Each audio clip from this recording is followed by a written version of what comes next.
कि ये दोनों उसे नहीं जाने देने वाले थे। अभिनव को फिर ये भी महसूस हुआ कि कहीं ना कहीं अरबाज ने उस दिन उसे लक्ष्य के साथ मीटिंग करते हुए देख लिया था, तभी वो इतनी प्लानिंग करके बैठा था। उसे भरोसा था कि लक्ष्य और निहारिका इस जगह के आसपास ही थे। कुछ ही मिनटों में एक गाड़ी वापस आ गई और डॉन उतरकर उसके ड्राइवर के साथ बात करने चला गया। इसी वक्त दूसरी गाड़ी भी वापस आ गई और डॉन ने रंजन को बुलाया। अभिनव ने इस मौके का फायदा उठाया और रंजन के उतरते ही वो भी गाड़ी से एक बंदूक लेकर छिपते हुए भाग गया। अभिनव झाड़ियों के रास्ते से भाग रहा था ताकि कोई उसे देख ना सके। जब तक बाकी लोगों ने उसे नोटिस किया, वो ऑलरेडी काफी दूर पहुंच चुका था। गन लोड करके अभिनव झाड़ियों से बाहर निकलने लगा और उससे सामने एक बिल्डिंग नजर आई।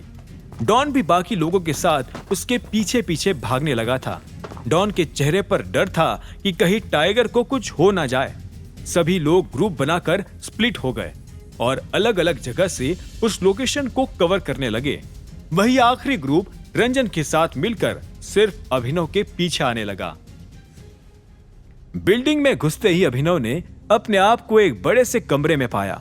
उसने अपनी नजरें घुमाई और देखा कि एक कोने में लक्ष्य बेहोश हालत में पड़ा था। अभिनव उसे देखते ही घबरा गया। उसे लगा कि कहीं लक्ष्य को उन लोगों ने मार ना दिया हो।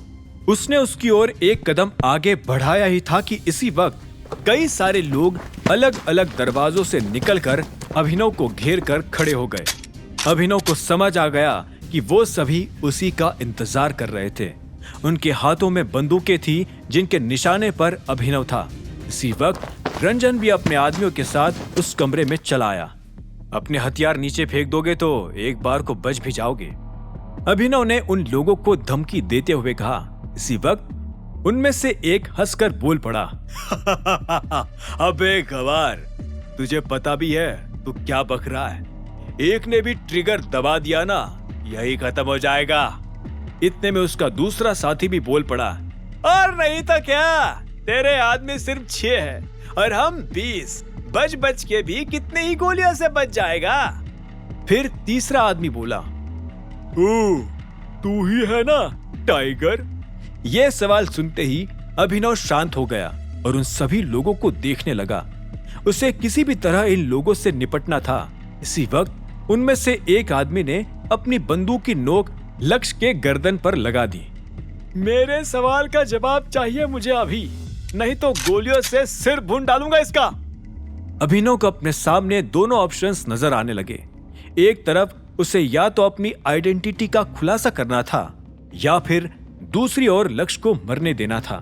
हालांकि जब उस आदमी ने लक्ष्य पर बंदूक लगाई तो अभिनव को यह जानकर थोड़ी तसल्ली तो मिली कि वो फिलहाल सिर्फ बेहोश ही था और मरा नहीं था। लेकिन फिर उसे यह भी लगा कि अगर वो अपनी पहचान नहीं बताएगा तो लक्ष्य मारा जाएगा। वो नहीं चाहता था कि बिंदु अपने पिता को खो दे और निहारिका अपने पति को, लेकिन वो ये भी नहीं चाहता था कि अपनी आइडेंटिटी बताकर वो खुद ही अभी इन लोगों के हाथों मारा जाए। हालांकि फिर उसने सोचा कि अगर वो अपनी आइडेंटिटी बता भी देगा तो भी ये लोग उसे तुरंत ही मार नहीं डालेंगे।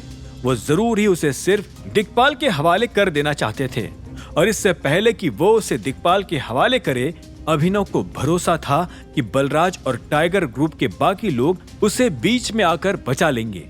अभिनव ने सब कुछ सोचकर एक गहरी सांस ली और कुछ कहने के लिए अपना मुंह खोला ही था कि अचानक पीछे से रंजन बोल पड़ा, तुम लोगों को जानना है ना टाइगर कौन है? अभिनव ने उसे हैरान होते हुए देखा कि आखिर वो करना क्या चाहता था, पर उसे एहसास हुआ कि शायद रंजन फिर से उसकी आइडेंटिटी एक्सपोज करना चाहता था, ठीक उसी तरह जिस तरह से उसने अरबाज के सामने की थी। हाँ, बोलना कौन है? इतना सस्पेंस क्यों बना रहा है? लक्ष्य पर बंदूक तारे इंसान ने चिल्लाया। रंजन एक कदम आगे चलकर आया। सभी लोगों को जाने दे, इस लक्ष्य को भी। तू जिसको ढूंढ रहा है वो मैं ही हूं द टाइगर। अभिनव की आंखें फटी की फटी रह गई। इससे पहले कि वो रंजन को कुछ बोल भी पाता, रंजन उल्टा उस पर ही चिल्ला पड़ा, तो यहां से जा रंजन, भाग। रंजन ने भारी आवाज में ऑर्डर दिया। वो अंदर ही अंदर घबरा भी रहा था कि असली टाइगर पर इस तरह से चिल्लाने का क्या नतीजा हो सकता था। हालांकि उसका काम फिलहाल सिर्फ अभिनव की सुरक्षा थी, फिर चाहे उसे इसके लिए झूठ बोलकर खुद टाइगर भी क्यों ना बनना पड़े, अभिनव को रंजन बनाकर डांटना पड़े या उन लोगों के हाथों अपनी जान भी गंवानी पड़े। रंजन की बात सुनते ही लक्ष्य के पास खड़ा वो आदमी मुस्कुराया और उसने अपनी बंदूक उसकी ओर तान दी। अभिनव के दिमाग ने इस पल काम करना बंद कर दिया था। आगे की कहानी जानने के लिए देखें अगला एपिसोड सिर्फ पॉकेट एफएम के यूट्यूब चैनल पर, और द रिटर्न ऑफ टाइगर के सारे एपिसोड्स को सुनने के लिए डिस्क्रिप्शन में दी लिंक से डाउनलोड करें पॉकेट एफएम ऐप।